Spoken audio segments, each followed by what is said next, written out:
السلام علیکم ورحمۃ اللہ وبرکاتہ۔ حاضرین و سامعین، میں مدینہ آن لائن قرآن اکیڈمی کے اس پیج کی طرف سے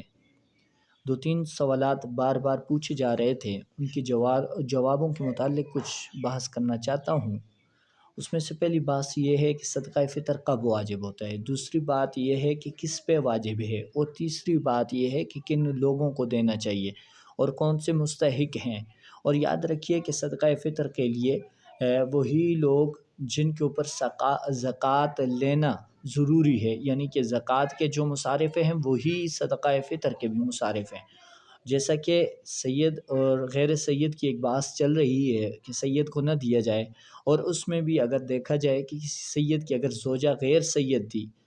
تو اس کی اولاد اگر سید ہے پھر وہ کہاں صرف کرے گی۔ سوچنے کا مقام تو یہ ہے، اس سوال سے پہلے ہمیں تھوڑا یہ بھی خیال کرنا چاہیے، جیسا کہ دیگر مسالک کے اندر مدارس، تنظیمیں اور دیگر چیزیں ایسی ہیں، کئی ادارے ایسے ہیں جہاں پہ لوگ صدقہ فطر دیتے ہیں، مگر ان کے اکاؤنٹوں میں پہلے اتنی رقم ہوتی ہے یا دیگر ان کے پاس اتنے معاملات ہوتے ہیں کہ ان کے اوپر صدقہ لینا ضروری نہیں ہے، نہ ہی وہ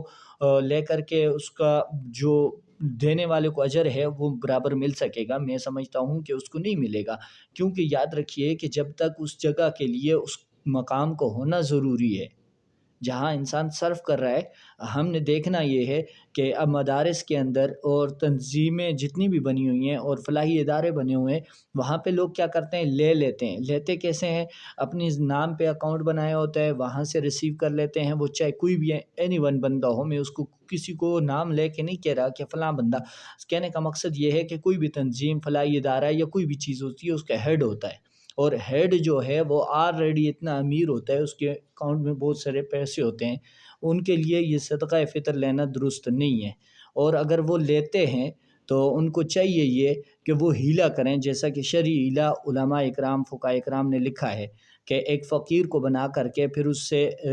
کو دے دی جائے رقم، اور اس کو مختار بنایا جائے، اور وہ جب اس کے پاس اختیار آ جائے تو اسے چاہیے کہ وہ چاہے اپنے پاس رکھے یا چاہے وہ واپس ادارے کو یا فلاحی کسی بھی کام میں اس کو صرف کر دے تو وہ کر سکتا ہے۔ اور دوسری بات یہ ہے کہ زکوٰۃ اور صدقہ فطر انہی لوگوں کو دینا چاہیے جو اس کے مستحق ہیں، غیر مستحق کو نہ دیا جائے۔ اگر آپ غیر مستحق کو دیں گے تو یاد رکھیے آپ کی زکوٰۃ بھی قبول نہیں ہوگی، کیونکہ ظاہری سی بات ہے کہ آپ نے تو صرف کر دی، مگر یہ ہے کہ وہ وہاں صرف کی جہاں پہ اس کا مصارف نہیں تھا، یعنی کہ وہاں پہ آپ کو اختیار نہیں تھا کہ وہاں پہ آپ خرچ کریں، شریعت آپ کو اجازت نہیں دیتی، آپ نے دے دی مگر آپ کا صدقہ فطر ادا نہیں ہوگا۔ یاد رکھیے گا، نہ ہی زکوٰۃ ادا ہوگی اور نہ ہی صدقہ فطر ادا ہوگا۔ اس لیے ہمیں چاہیے ہم اس بات پہ غور و فکر کریں۔ اور دوسرا سوال یہ تھا کہ یہ کب واجب ہوتا ہے۔ اس کا وقت یہ ہے کہ جیسے ہی رمضان المبارک اختتام کو پہنچتا ہے اور صبح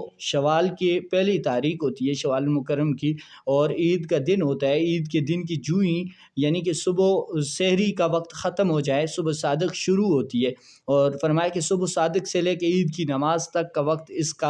واجب ہے کہ یہاں اس وقت میں آپ دے سکتے ہو، اور اسی وقت میں یہ لازم ہوتا ہے۔ اور یاد رکھیے صاحب استطاعت شخص کے لیے ضروری ہے کہ وہ اپنی نابالغ اولاد کی طرف سے صدقہ فطر ادا کرے، اسی سے اس کے بارے میں سوال ہوگا، اور چاہیے یہ کہ وہ اس وقت سے پہلے علماء اور فقہاء نے لکھا ہے، اس کا مقصد یہ ہے کہ تاکہ غریب لوگ اپنی خوشیوں میں